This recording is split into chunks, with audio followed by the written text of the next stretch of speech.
Assalamualaikum warahmatullahi wabarakatuh. Perkenalkan, saya Anissa Nusipa dari kelas reguler E. Di sini saya akan menjelaskan materi tentang algoritma, array, dan maksort.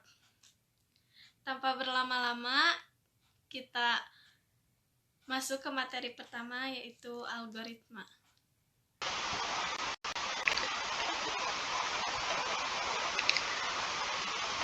Materi pertama adalah algoritma. Algoritma adalah metode atau langkah yang direncanakan secara tersusun dan berurutan untuk menyelesaikan atau memecahkan permasalahan dengan sebuah instruksi atau kegiatan. Perkembangan ilmu pengetahuan dan teknologi menjadikan manusia mampu menghasilkan karya yang semakin canggih dan kompleks. Selain digunakan untuk pemecahan masalah, menggunakan komputer atau algoritma juga dapat diterapkan dalam menyelesaikan permasalahan sehari-hari yang membutuhkan sederet proses atau langkah-langkah prosedural. Agar lebih memahami apa itu algoritma, mari kita pelajari pengertiannya dari beberapa sumber.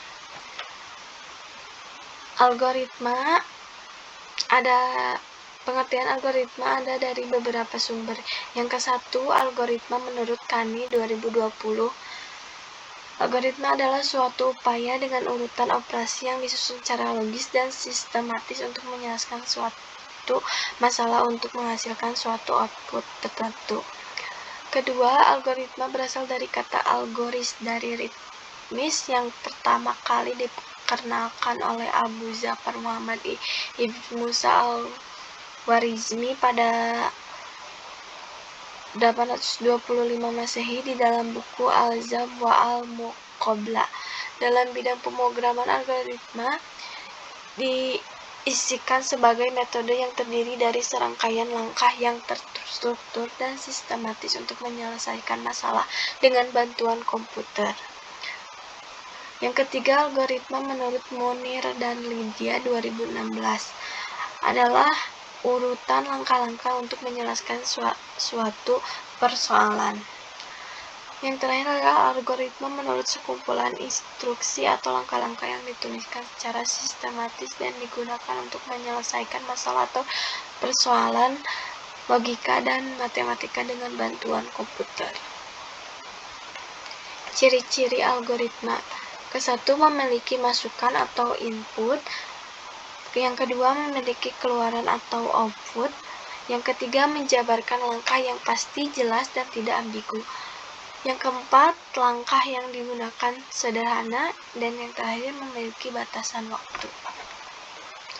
Selanjutnya ada fungsi algoritma. Yang ke-1, algoritma dapat memperkecil kesalahan atau error dalam pemrograman. Yang kedua, algoritma juga membantu developer mencari kesalahan atau error dari program yang sudah dibuat sebelumnya. Yang ketiga, algoritma membuat penulisan kode dalam sebuah program menjadi lebih efisien. Yang keempat, algoritma membantu sebuah program atau aplikasi menjadi lebih ringkas dan berukuran kecil. Dan yang terakhir, algoritma membantu pembuatan program yang lebih terstruktur dan logis. Selanjutnya ada struktur algoritma. Yang ke-1 ada algoritma sekuensial. Algoritma sekuensial merupakan algoritma yang langkah-langkahnya secara urut dari awal hingga akhir. Langkah demi langkah yang dijalankan harus urut dari atas sampai bawah. Yang kedua, ada algoritma perulangan.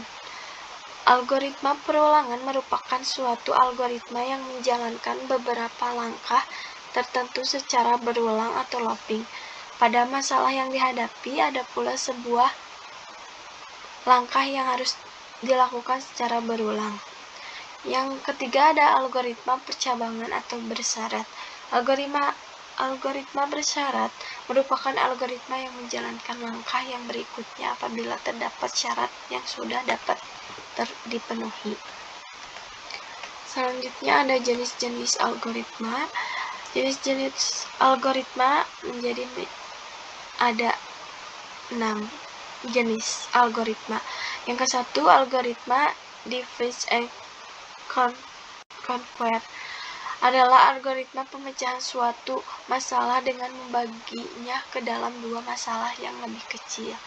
Yang kedua, algoritma rekursif dilansir, yaitu jenis algoritma yang memecah masalah menjadi submasalah dalam memanggil dirinya sendiri berulang-ulang sampai masalah terurai atau sebuah kondisi dasar yang ditentukan terpenuhi. Yang ketiga, algoritma pemrograman dinamis. Jenis algoritma ini fungsinya untuk mewujudkan dari kalimat melihat masa lalu menjadi membenarkan masa depan. Yang keempat, algoritma Grandi. Jenis algoritma ini adalah algoritma yang menyelesaikan masalah dalam submasalah dengan mencari solusi yang paling jelas secara global. Algoritma brute force.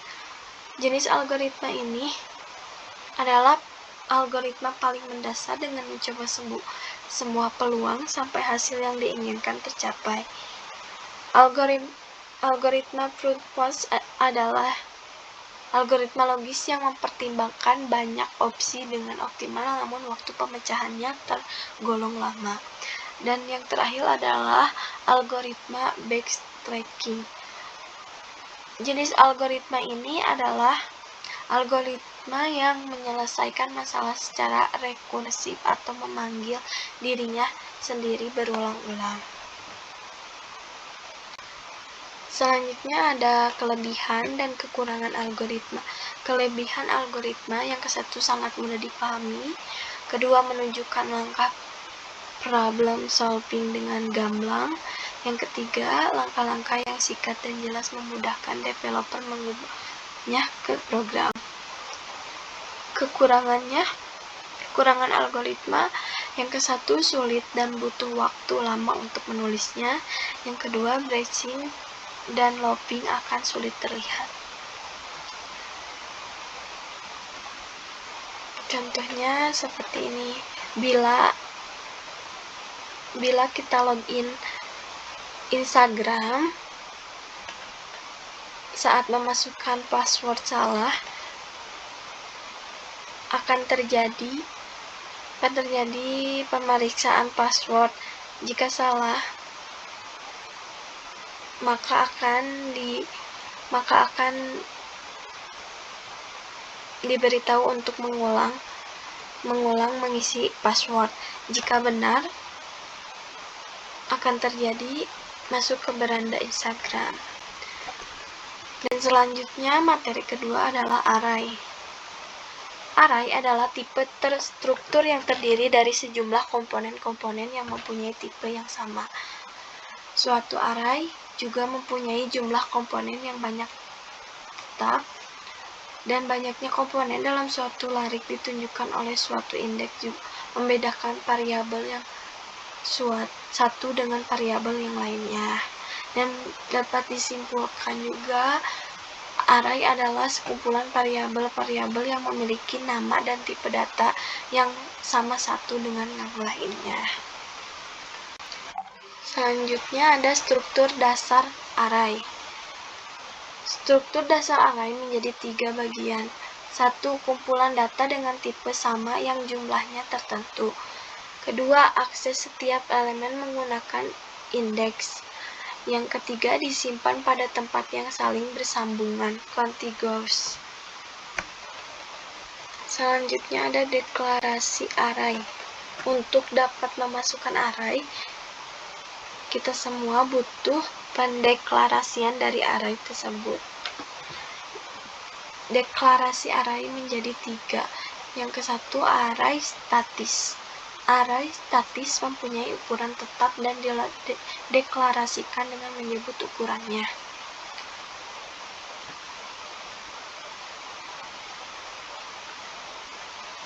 Deklarasi array statis sama dengan deklarasi variabel yang lain dengan ditambahkan jumlah indeks dalam kurung. Contohnya seperti di bawah. Yang kedua, array dinamis. Array dinamis adalah array yang dapat tumbuh, array yang dapat diubah ukurannya, tabel dinamis. Array yang dapat berubah atau daftar array adalah akses acak struktur data daftar ukuran variabel yang memungkinkan elemen untuk ditambahkan atau dihapus. Contohnya seperti yang tertera di bawah. Yang ketiga, inisialisasi. Inisialisasi adalah meletakkan elemen array di dalam tanda kurung kurawal antara elemen yang satu dengan yang lainnya dipisahkan dengan koma. Contohnya seperti yang tertera di bawah.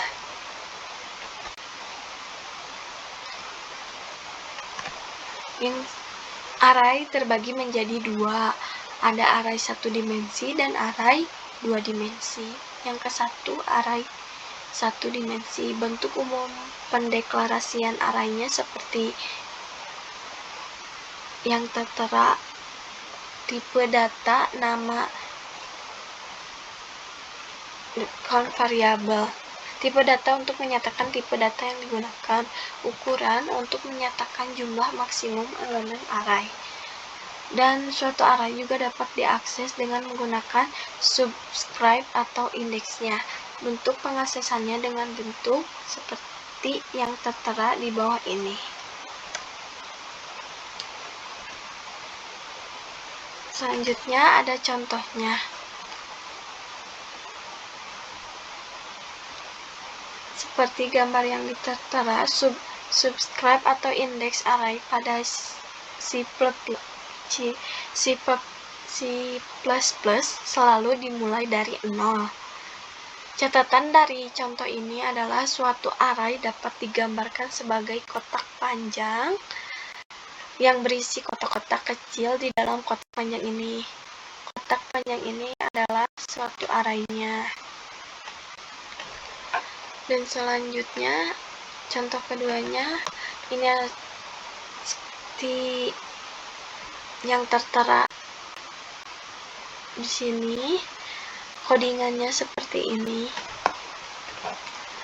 Dan selanjutnya adalah array dimensi 2. Array dimensi 2 tersusun dalam bentuk baris dan kolom, di mana indeks pertama menunjukkan baris dan indeks kedua menunjukkan kolom. Array dimensi 2 dapat digunakan seperti pendataan penjualan, pendataan nilai, dan lain sebagainya. Bentuk umum pendeklarasian array adalah seperti gambar di bawah ini yang tertera.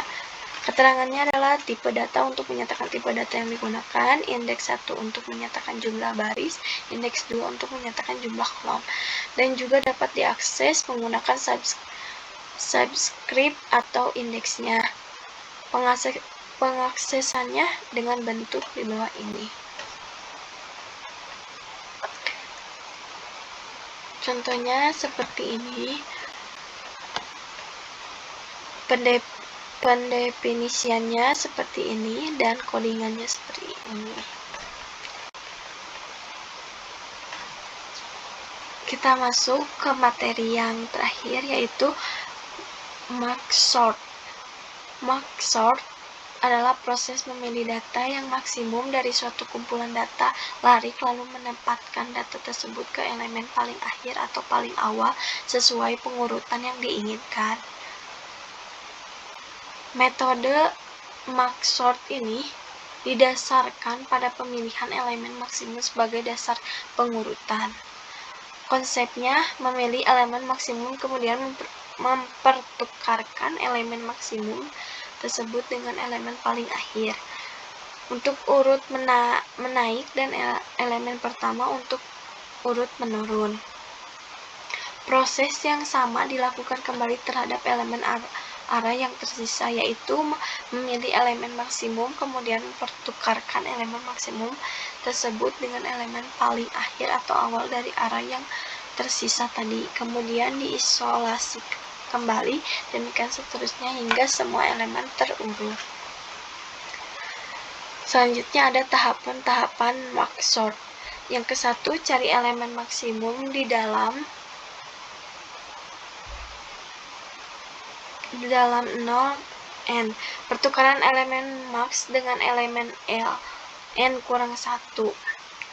Yang kedua, cari elemen maksimum di dalam L0 N kurang 2. Pertukaran elemen max dengan elemen L N strip 2.